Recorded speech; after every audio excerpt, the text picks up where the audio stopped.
بسم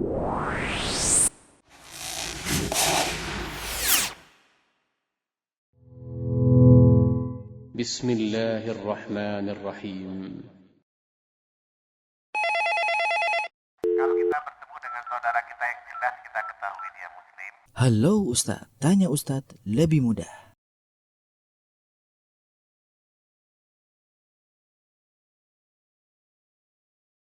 Sesi berikutnya kami akan mempersilahkan kepada Al-Ustadz Dr. Syafiq Riza Basalamah Hafidhahullah Ta'ala. Kepada beliau kami persilahkan. Faitafadhallah masykuran.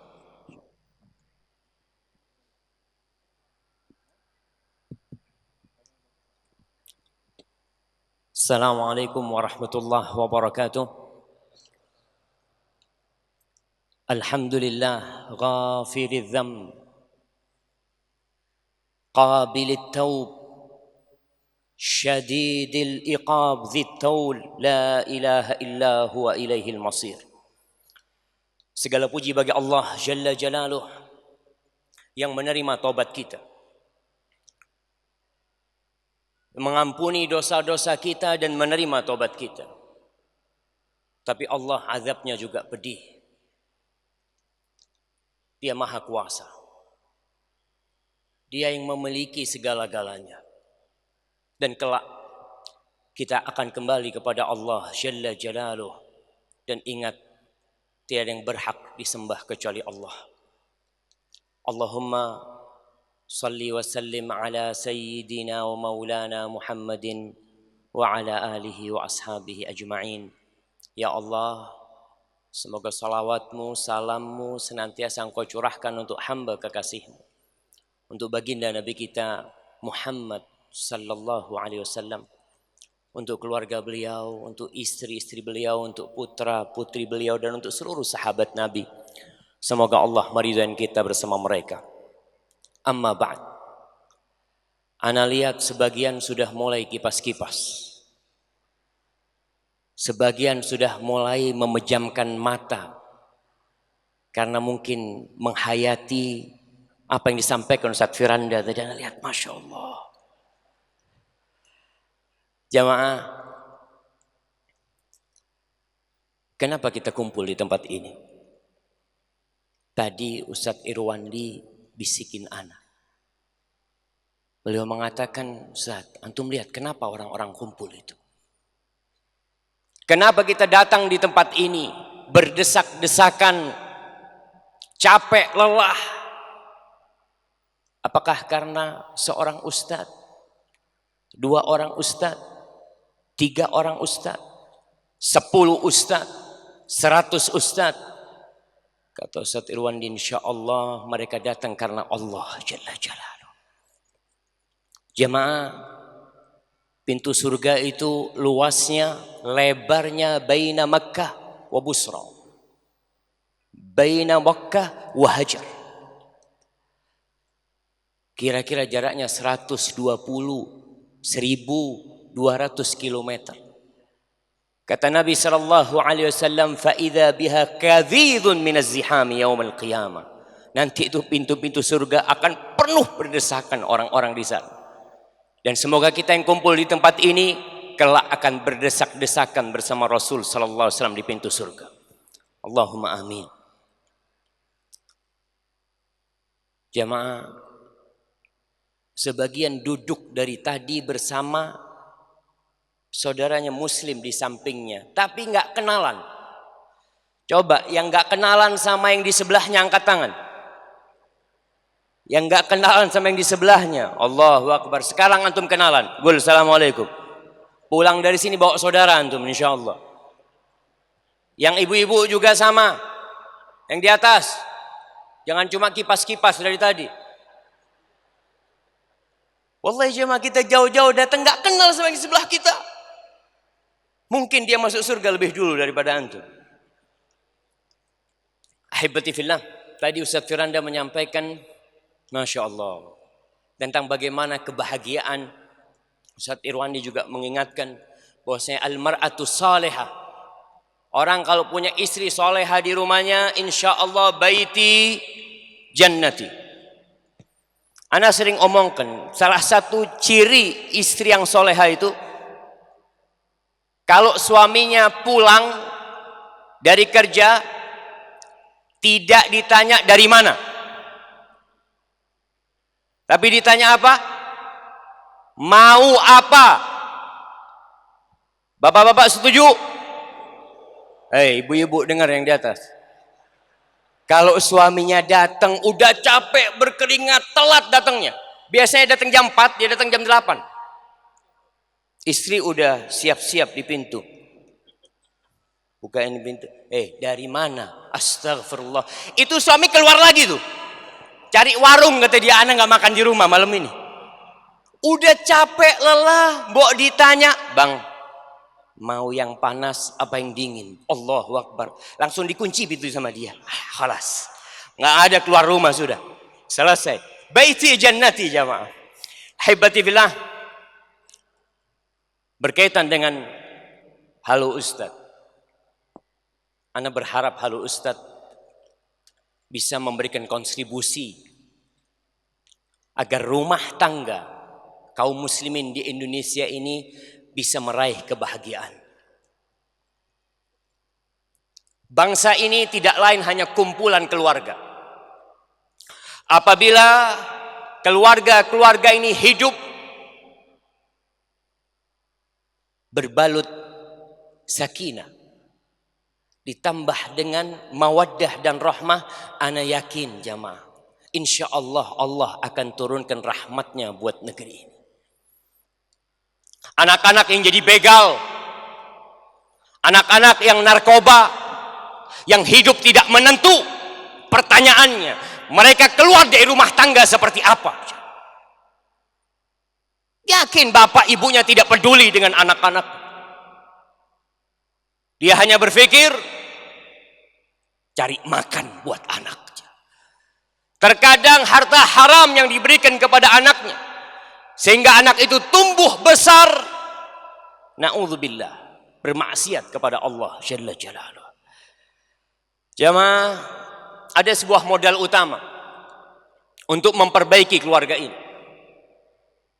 untuk mendidik istri dan anak-anak kita.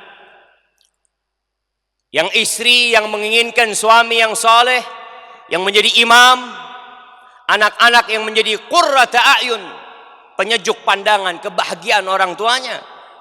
Di antara modal utamanya adalah cinta. Karena Anda melihat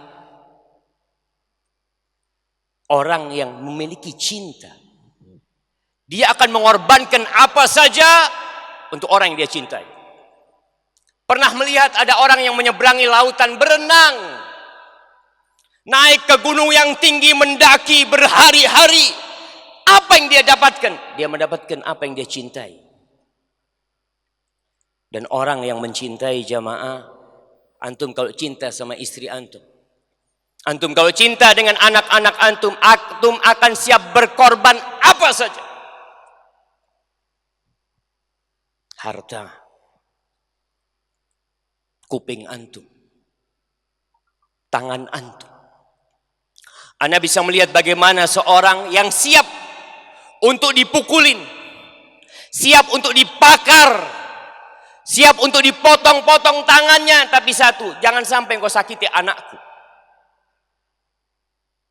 Apabila ada orang yang mau memperkosa istrinya, mau menyakitin istrinya, ana mau bertanya kepada antum, apakah antum siap untuk mengorbankan jiwa antum? Apakah antum siap? Siap. Jamaah, kalau ada orang yang mau memotong-motong kaki putri antum, kita lihat anak kita dijiwit sama orang, bagaimana perasaan kita? Anak kita digampar sama orang, bagaimana perasaan kita? Bagaimana kalau ada orang yang mau membantai anak kita, memperkosa putri kita? Antum siap mengorbankan jiwa antum? Allahu Akbar jamaah. Itu cinta. Ketahuilah bahwa yang menghadang istri dan anak-anak kita itu lebih menakutkan dari seorang perampok, dari 1000 begal. Allah menciptakan sebuah makhluk yang sangat menakutkan. Allah menciptakan sebuah makhluk yang kata Allah di surat Al-Furqan ayat 12 mensifati makhluk ini, idza ra'athum min makanin ba'id sami'u laha taghayyudan wa zafira. Itu neraka kalau melihat orang-orang kelak di padang mahsyar. Ketika neraka jahanam didatangkan, yu'ta bi jahannam yaumal qiyamah laha 70,000 zimam wa ma'a kulli zimamin 70,000 malak. Neraka jahanam akan didatangkan jemaah, memiliki 70.000 tali kekang. Dengan setiap tali kekang ada 70.000 malaikat yang menyeret. Dia meronta ketika melihat orang-orang yang tidak taat kepada Allah. Neraka itu melihat, akan terdengar dari suara dari neraka itu suara yang menggelegar. Suara orang yang ingin memakan, teriakan yang ingin memangsa. Bagaimana kalau anak-anak kita yang dimangsa oleh neraka? Bagaimana kalau kita yang tidak bertanggung jawab dengan anak-anak kita? Jamaah rahimakumullah, Allah berpesan kepada setiap mukmin. Di surah Tahrim ayat 6 Allah mengatakan, ya ayyuhalladzina amanu, wahai orang-orang yang beriman. Allah panggil yang beriman saja. Jamaah, ana mau bertanya, yang bisa jawab ana kasih hadiah. Berapa kali Allah panggil ya ayyuhalladzina amanu? Ya, berdiri antum. Nah, ya, 89 kali. Benar Ustaz? Benar apa enggak? Sahih. Kasih hadiah, antum maju ke depan, kasih hadiah buat beliau. Masya Allah.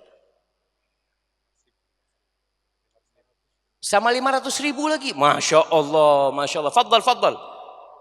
Masya Allah, kasih buku, kasih fulus lagi. Antum nanti traktir teman-teman antum. 89 kali Allah mengatakan ya ayyuhalladzina amanu. Pertanyaannya, kemana kita ketika dipanggil sama Allah Jalla Jalal? Allah memanggil, wahai orang-orang yang beriman. Yang tidak beriman tutup kupingnya. Allah memanggil khusus. Allah sayang sama kita. Ini Quran, surat cinta yang Allah turunkan kepada hambanya.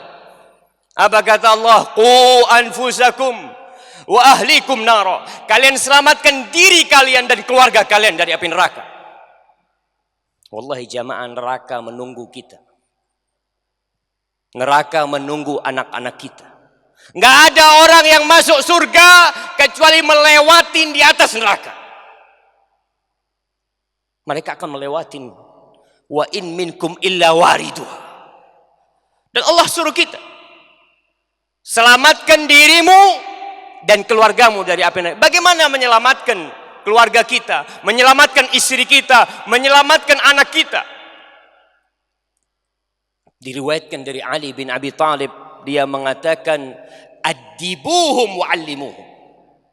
Ajarin adab, ajarin etika, berikan ilmu kepada mereka, kenalkan mereka kepada Allah Jalla Jalaluh. Maka di sini seorang suami yang memilih istri yang solehah, insya Allah tidak terlalu repot ngurusin rumah tangganya. Tidak akan terlalu jadi beban dia ngurusin anak-anaknya. Kenapa? Ibunya solehah, nggak pernah takut ditelantarkan anak-anaknya oleh ibunya. Walaupun sekarang banyak ibu-ibu yang lebih suka duduk sama HP-nya daripada sama anak-anaknya. Ditanya sama suaminya pulang kerja, Umma fulan, kemana anak-anak? Wallahu a'lam. Wallahu a'lam. Ini kalau tanya wallahu a'lam, tanya sama tetangga kita. Afwan, anak saya di mana? Astaghfirullahaladzim. Maka ingat, Allah perintahkan. Di antara tafsiran, qu anfusakum wa ahlikum nara. Kata Ibnu Abbas, yaqulu i'malu bi ta'atillah wattaqu ma'asiyallah. Kalian nih para suami, taatlah kepada Allah. Suami yang ingin istrinya soleha, bapak yang ingin anak-anaknya soleh, tolong bertakwa kepada Allah. Tinggalkan kemaksiatan. Wa'muru ahlikum bidzikir yunjikumullah minan nar. Suruh anak-anakmu berzikir, suruh istrimu berzikir mengingat Allah Jalla Jalaluh. Allah akan selamatkan kalian dari api neraka.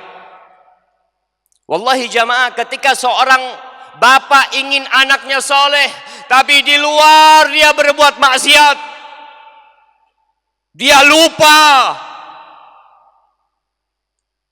maka akhirnya Allah melupakan dia dan keluarganya. Yang ingin punya istri soleha, yang ingin punya anak-anak yang soleh, ihfadillah yahfadka. Jaga Allah, Allah akan menjagamu. Antum bisa bayangkan bagaimana Allah Jalla Jalaluh mengirim Nabi Musa dan Nabi Khidir. Dikirim tuh dua nabi. Untuk apa? Untuk memperbaiki sebuah bangunan. Sebuah bangunan yang mau roboh. Kenapa? Wa ammal jidar fakana li ghulamaini yatimaini fil Madinah. Wa kana abuhuma salihah. Ini bangunan ini milik dua anak yatim yang tinggal di kota. Milik dua anak yatim.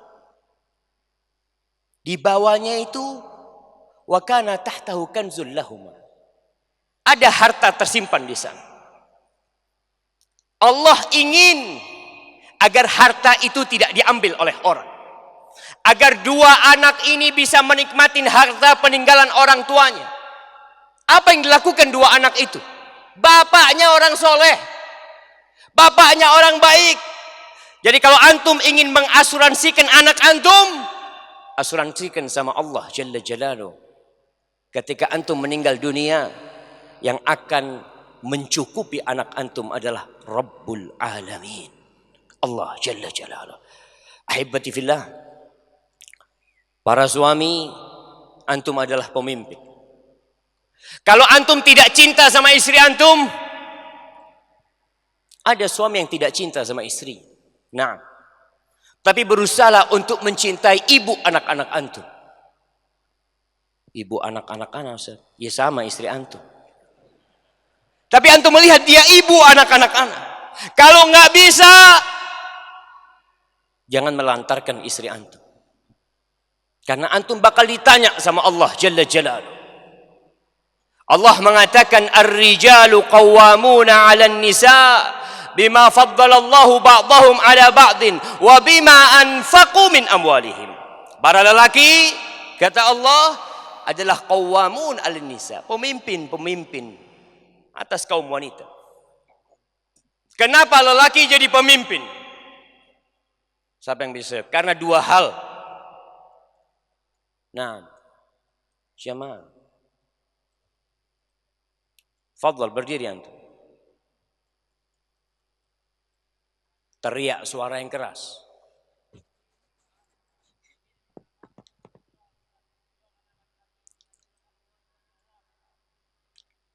Yang keras lagi. Yang pertama fitrah. Yang kedua sifat qawam. Itu sama. Fitrah sama sifat qawam itu sama. Satu itu berarti. Yang kedua, karena laki kasih nafkah sama istrinya. Kasih hadiahnya, kirim. Masya Allah. Nah, Allah memberikan kepada antum jiwa pemimpin. Fitrah Allah berikan. Allah wajibkan suami untuk memberikan nafkah kepada istrinya. Kalau ada suami-suami yang tidak memberikan nafkah kepada istrinya, kepemimpinan dia pincang. Kadangkala istrinya bisa ngusir dia. Bang, afwan bang ya, ini rumah milik ana bang. Listrik ana yang bayar. Beras ana yang beli. Kayaknya abang pulang aja ke rumah orang tua abang. Allahu Akbar. Suami terus mau ngapain? Jangan ngusir-ngusir suami. Ya dosa dia ngusir suaminya. Tapi tatkala suami malas bekerja, tidak mau memberikan nafkah, kepemimpinan dia pincang. Sehingga ketahuilah para suami harus berusaha. Tapi kalau dapat istri yang solehah, aman. Ngomong sama istrinya, Dek afwan, hari ini gak dapat duit, tenang bang. Yang penting abang jadi suami anak selesai semuanya. Allahu Akbar. Jamaah rahimakumullah, jangan pernah bosan mendidik istri dan keluarga. Tadi Ustaz Firanda ceritakan bagaimana suami membangunkan istrinya di malam hari. Istri membangunkan suaminya di malam hari. Ana rasa ini banyak di Indonesia, Ustaz. Alhamdulillah. Istri bangunin suaminya malam hari, jam 3 bangunin. Iya, siap bang. Nonton bola, Ustaz. Jadi minta dibangunin bukan sholat malam. Masya Allah, kopi sudah siap, remote sudah siap, bismillah. Yuk bareng sini. Masya Allah jamaah. Sampai ada cerita, suami istri nonton bola. Si istri memilih satu klub, suaminya klub yang lain. Subhanallah. Yang dipilih sama istrinya ini mencetak gol jamaah. Si istri mengatakan gol. Apa kata suaminya? Anti tolik. Aku ceraikan kamu tadi. Selesai. Astaghfirullahaladzim. Wallahi jamaah, mereka bangun malam bukan untuk ketaatan. Bangun malam tadi untuk kelezatan saja. Bermunajatlah kepada Allah. Ketika Allah mengatakan, hal min sa'ilin fa'utiyah. Apakah ada yang mau minta sama aku, kata Allah. Aku kasih. Yang mau minta dikasih sama. Lalu kita nggak minta. Begadang di malam hari. Hanya untuk hal-hal yang tidak berguna dalam kehidupan. Maka tolong. Antum sebagai pemimpin. Antum bakal ditanya. Jangan berharap para suami masuk surga. Tanpa dia mempertanggungjawabkan. Istri dan anak-anak. Kalau tadi dikatakan. Yauma yafirrul mar'u min akhih. Antum mau kabur pada waktu itu dari padang mahsyar. Mau kabur dari tanggung jawab. Nggak ada yang bisa kabur pada waktu itu. Didatangkan pada waktu itu akhirnya. Tapi dia berusaha untuk kabur. Sekarang kita bisa. Untuk mendidik istri kita. Mendidik anak-anak kita. Rasulullah SAW berpesan kepada Mu'ad bin Jabal, kepada Abu Darda, wala tarfa'anhum asaka adaban wa akhifhum fillah. Kata Nabi, jangan pernah engkau mengangkat tongkatmu dari istrimu. Artinya terus engkau perhatian sama istrimu. Peduli, mengajar istrimu. Nggak ada suami mengatakan, anak udah capek Ustaz. Berapa tahun antum menikah? 20 tahun Ustaz. Terus tinggal berapa tahun lagi? Wallahu a'lam. Ya sudah sabar antum. Didik istri antum. Tapi ketika memang mentok, jamaah, cara ngasih nasihat istri itu melalui 3 periode. Yang pertama kasih mau'izah. Duduk sama istrinya, kasih nasihat. Dan kalau mau ngasih nasihat istri, tolong dinasehatin dengan pondasi yang pertama tadi, dengan cinta.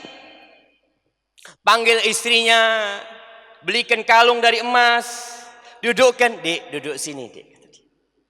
Ini hadiah dari abang, Masya Allah. Antum pasangin, lalu bilang, abang minta kalau bisa sholat duhanya jangan ditinggalkan. Kira-kira istri ngomong apa? Allah, siap. Sholat duha 8 rakaat tiap hari, Masya Allah. Bukan 2 rakaat, 8 rakaat ya, Mas. Karena ada cinta. Tapi kalau suami mau ngasih nasihat istrinya, sini, wallahi anak benci sama inti. Aduh. Kalau sudah sang suami mengatakan wallahi anak benci, sang istri nggak mau mendengarkan nasihat dari suami. Oleh karena itu kita lihat Rasulullah SAW ketika beliau hendak memberikan wasiat kepada sahabatnya, beliau membuka pintu hati sahabatnya. Beliau mengatakan ke Mu'ad, wallahi ya Mu'ad, inni uhibbuk. Mu'ad, demi Allah aku cinta kepadamu. Baru setelah itu beliau kasih nasihat, fala tada'anna fi duburi kulli salat. Di penghujung salat jangan pernah meninggalkan doa, Allahumma a'inni ala dzikrika wa syukrika wa husni ibadatik. Wa akhifhum fillah. Bikin keluargamu takut sama Allah. Jangan menakut-nakuti istrinya, kamu kalau nggak taat saya ceraikan. Takutkan dia sama Allah. Bikin dia kenal dengan surga. Bikin dia kenal dengan neraka. Kalau istri cinta sama dunia, kalau pusing dibawa ke mall, kata Ustaz Firanda. Iya, mungkin sembuh daripada bawa ke dokter tambah sakit keluar duit. Bawa ke pasar insya Allah sehat. Tapi kalau istri begitu ambisi dunia, antum bawa dia. Dia kepingin rumah, kepingin macam, yuk naik mobil, bawa ke kuburan. Bawa bismillah. Bang kemana bang? Bismillah, sudah ikut. Wallahi zurul kubur, kata Nabi SAW, fa innaha tudzakirul akhirah. Mengingatkan akhirat ziarah kubur itu. Kasih tahu istri, nih dek, ini pamanmu mati yang sini. Ini bibimu nih. Yo, assalamualaikum nih. Mati sudah bibimu semuanya. Kita bakal mati. Ini termasuk salah satu bagaimana mendidik keluarga kita, anak-anak kita. Antum bawa anak antum ke kuburan sekali-kali. Bawa ke kuburan, ziarah kubur. Sunnah. Ingatkan dia dengan Allah Jalla Jalla. Dan yang terakhir jemaah, agar rumah tangga ini bisa terus berlanjut sampai ke surga Allah Jalla Jalaluh, selamat dari api neraka, harus menyamakan visi dan misi. Suami istri sama anak-anak harus sama visi dan misinya. Rasulullah Sallallahu Alaihi Wasallam pernah memboikot istrinya 1 bulan. Ditinggal sama Nabi SAW. Karena setelah memberikan nasihat masih nggak dengerin, wahjuruhunna fil madaji, pisah ranjang. Ini penting yang kedua aja. Jadi kalau suami mendapati istrinya tidak taat, dikasih nasihat nggak mau, jangan dikumpulin istrinya. Kenapa? Ada orang-orang yang 10 tahun istrinya nggak taat, tetap dia kumpulin. Istri merasa, oh suamiku butuh sama anak. Dia nggak akan mungkin menceraikan anak. Dia butuh sama anak. Tapi ketika suami berani memboikot istrinya, di atas ranjang, istri dekat-dekat, antum pegang Quran. Afwan. Kata Ustaz Firanda, ngaji Quran yang banyak. Baca Quran. Bagaimanapun istri mau merayu, afwan. Sampai dia taat. Rasulullah SAW setelah sebulan beliau kumpulkan istri. Istrinya pernah minta tambahan nafkah jamaah. Akhirnya Allah turunkan firman-Nya di surah Al-Ahzab ayat 28-29. Allah mengatakan, ya ayyuhan nabiyyu qul li azwajik. Wahai Nabi, katakan kepada istri-istrimu, in kuntunna turidnal hayatad dunya wa zinataha fata'alaina umatti'kunna wa usarrihkunna sarahan jamila. Wahai istri-istriku, dipanggil satu persatu. Dipanggil Aisyah. Kalau yang kamu inginkan adalah kehidupan dunia, perhiasan dunia, rumah yang mewah, mobil, emas, berlian, permata, villa. In kuntunna turidnal hayatad dunya wa zinata fata'alaina. Sini kalian semua. Umatti'kunna, aku kasih mut'ah, pesangon. Mau dikasih duit sama Nabi istri-istri. Setelah itu selesai. Wa usarrihkunna sarahan jamila, selamat tinggal. Aku akan ceraikan kalian dengan perceraian yang tidak membahayakan kalian. Sudah. Kalau memang visi dan misinya berbeda, maaf, silahkan pergi. Wa in kuntunna turidna Allah wa rasulahu wad daral akhirah fa inna Allah a'adda lil muhsinati minkun ajran 'azima. Tapi kalau yang kalian inginkan, kalau ambisi kalian itu Allah, jamaah, pernah antum bayangkan kebesaran Allah, kekuasaan Allah. Kalau antum ingin Allah, Allah cukupin antum. Kalau yang diinginkan Allah dan Rasulnya dan kehidupan akhirat, yang kata Allah khairun wa abqa, yang lebih baik, yang lebih kekal dan abadi, rumah yang dibangun akan hancur. Perusahaan yang kau miliki akan kau tinggalkan. Kita akan menghadap Allah dengan amal kita. Kalau yang diingin kalian adalah Allah dan Rasulnya dan kehidupan akhirat, Allah sediakan. Siapa yang menyediakan? Allah, Rabbul Alamin. Allah menyediakan buat orang-orang yang berbuat baik di antara kalian pahala yang besar sekali. Maka bagi para suami, antum bakal ditanya sama Allah Jalla Jalaluhu. Kewajiban terbesar seorang suami itu bukan hanya ngasih makan istri, bukan menyekolahkan anaknya, tapi menyelamatkan mereka dari api neraka. Aqulu qawli hadza wa astaghfirullah li wa lakum wa lisairil mu'minin wal mu'minat fastaghfiruh innahu huwal ghafurur rahim. Itu yang bisa Anda sampaikan. Sallallahu ala nabiyina Muhammad wa ala alihi wa sahbihi wasallam. Kalau kita bertemu dengan saudara kita yang jelas kita ketahui dia muslim. Halo Ustadz, tanya Ustadz lebih mudah.